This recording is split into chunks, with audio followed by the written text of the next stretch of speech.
अगर मैं आपसे कहूं कि साउथ अफ्रीका के खिलाफ टीम इंडिया की प्लेइंग 11 का आगाज हो चुका है तो शायद आप कहेंगे भाई क्या वाकई, हाँ बिल्कुल, क्योंकि अब सिर्फ स्क्वाड नहीं बल्कि मैदान में उतरने वाले 11 शेरों की तस्वीर साफ हो गई है और सबसे कई नली भारत कर सकते हैं जो कि 12 टरमाने की बारे में बड़ी 12 की बाजार से लेकी बड़ी बात इस बार ना कप्तान वही होंगे ना ही प्लान वही, क्योंकि यह टीबी सीरीज सिर्फ एक सीरीज नहीं, टी20 वर्ल्ड कप 2026 की शुरुआत है।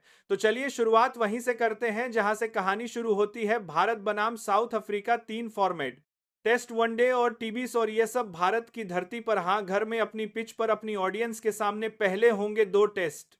14 से 18 नवंबर को पहला और 22 से 26 नवंबर तक दूसरा। वेन्यू कोलकाता और गुवाहाटी, जहां हर चौके पर स्टेडियम फटा। कॉर्निक समझने के लिए वात की हारी का भी मंदरी पर सेंडेंगे पड़ेगा। फिर आएंगे 3 वनडे मंडे, 30 नवंबर, 3 दिसंबर और 6 दिसंबर रांची, रायपुर और विशाखापट्टनम। तीनों मैदान तैयार है अपनी टीम के लिए गरजने को। और फिर आती है वो सीरीज जिसका इंतजार हर भारतीय फैन कर रहा था, टी20 सीरीज, क्योंकि इसी में तैयार होगी वर्ल्ड कप की नींव।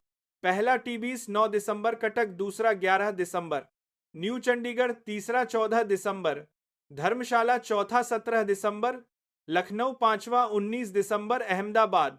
यानी पूरा भारत गरजेगा, भारत भारत। और ये 5 टी20 मैच सीधे तय करेंगे कि वर्ल्ड कप से पहले कौन रहेगा टीम में और कौन बाहर। अब बात करते हैं उससे धर्मा को प्रदान करने के लिए चीज की, जिसके लिए आप यहां तक रुके हैं, टीम इंडिया की संभावित प्लेइंग 11। आइए एक एक करके समझते हैं कि क्यों इन खिलाड़ियों पर कप्तान और कोच दोनों का भरोसा टिका है। सबसे पहले नाम अभिषेक शर्मा, यानी भारत का नया पावर स्टार्टर। आईसीसी तक ने कहा है this kid is the real deal. सिर्फ 28 मैचों में 1000 से ज्यादा रन, और वो भी 550 गेंदों से कम में। वो भी ऐसा रिकॉर्ड जो दुनिया में किसी के पास नहीं है। तुलना करें तो विराट कोहली को यही रन बनाने के लिए 550 प्लस गेंदें लगी थी। मतलब ये बंदा तेज है, स्मार्ट है, और जब ये बल्ला उठाता है तो गेंदबाज का नाम मिटा देता है। इसलिए ओपनिंग में पहला नाम अभिषेक शर्मा। अब आते हैं शुभमन गिल पर। भारत के वाइस कैप्टन और modern day Prince. Class, timing और सिलेक्टिव अग्रेशन, यही है गिल की पहचान। टी20 में स्ट्राइक रेट 145 प्लस और हाल के ऑस्ट्रेलिया के खिलाफ मैचों में कमाल का परफॉर्मेंस। इसीलिए ओपनिंग जोड़ी तय, अभिषेक शर्मा और शुभमन गिल। एक पावर, एक class, perfect balance, perfect start. अब आते हैं तिलक वर्मा पर, वो लड़का जिसने एशिया कप में भारत को मैच जिताया था। शांत स्वभाव लेकिन बल्ले से तूफान, तिलक का सबसे बड़ा प्लस पॉइंट है। प्रेशर में कामनेस, चाहे 150 रन चेस करने हो या 200, तिलक का बैट बोलता है। एवरेज 50 प्लस, स्ट्राइक रेट है 150 प्लस, यानी कंसिस्टेंसी और अग्रेशन दोनों साथ, तीसरे या चौथे नंबर पर खेल सकते हैं। बाकी कप्तान सूर भाई के मूड पर निर्भर करता है, क्योंकि गौती भाई यानी गौतम गंभीर के दिमाग में कब क्या चलता है वह भगवान ही जानता है।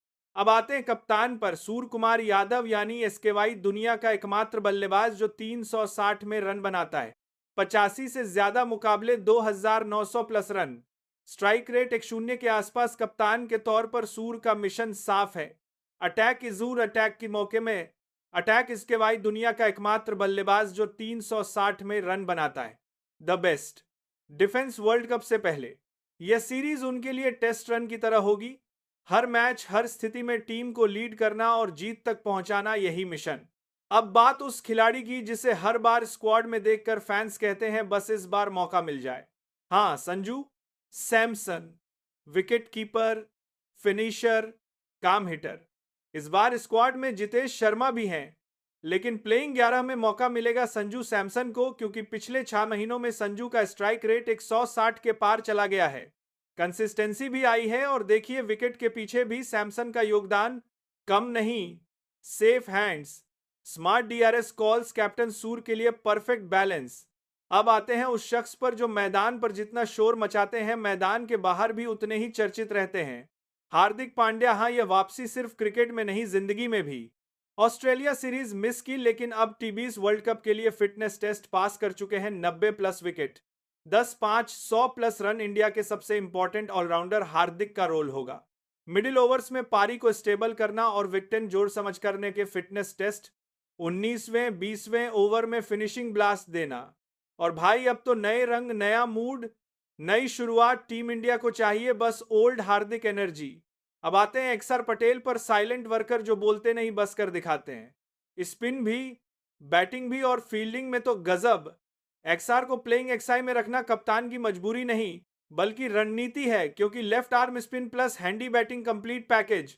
अब बारी है बाएं हाथ के तेज गेंदबाज की। अर्शदीप सिंह पावर प्ले में स्विंग जनरेशन में डिफीन दरबाज, और जैसा कि है डेथ ओवर्स में योकर्स इंडिया के मॉडर्न डे बुमराह कहो तो गलत नहीं। 70 मुकाबले एक एक 100 प्लस विकेट और अब एक्सपीरियंस भी भरपूर। अर्शदीप और बुमराह ये जोड़ी किसी भी टीम को 120 पर समेट सकती है। अब स्पिन अटैक में आते हैं। कुलदीप यादव कभी बाहर कर दिए गए थे, लेकिन अब वापसी पर लेफ्ट आर्म रिस्पिन फ्लाइट टर्न और वेरिएशन कप्तान सूर जानते हैं। अगर बीच के ओवर में विकेट चाहिए तो कुलदीप चाहिए। 10 Varun Chakravarthy the mystery factor. अब बात करते हैं मिस्ट्री स्पिनर की। वरुण चक्रवर्ती जिन्हें बैट्समैन समझते सोचते रह जाते हैं। गेंद स्टंप उखाड़ देती है। अगर पिच थोड़ी स्लो रही तो Varun plus Kuldeep spin web बन जाएगा। ऑस्ट्रेलिया सीरीज में थोड़ा महंगे पड़े थे, लेकिन अब रिडेंशन का टाइम है। और आखिरी लेकिन सबसे बात हो रही है तो बंद और इमूद ही है। लो की महत्वपूर्ण नाम जसप्रीत बुमराह, टीम इंडिया का वो हथियार जो हर कप्तान का सपना है। लाइन लेंथ योकर्स माइंड गेम हर चीज में परफेक्ट। बुमराह को बाहर करने का सवाल ही नहीं। अगर ये फिट है तो मैदान में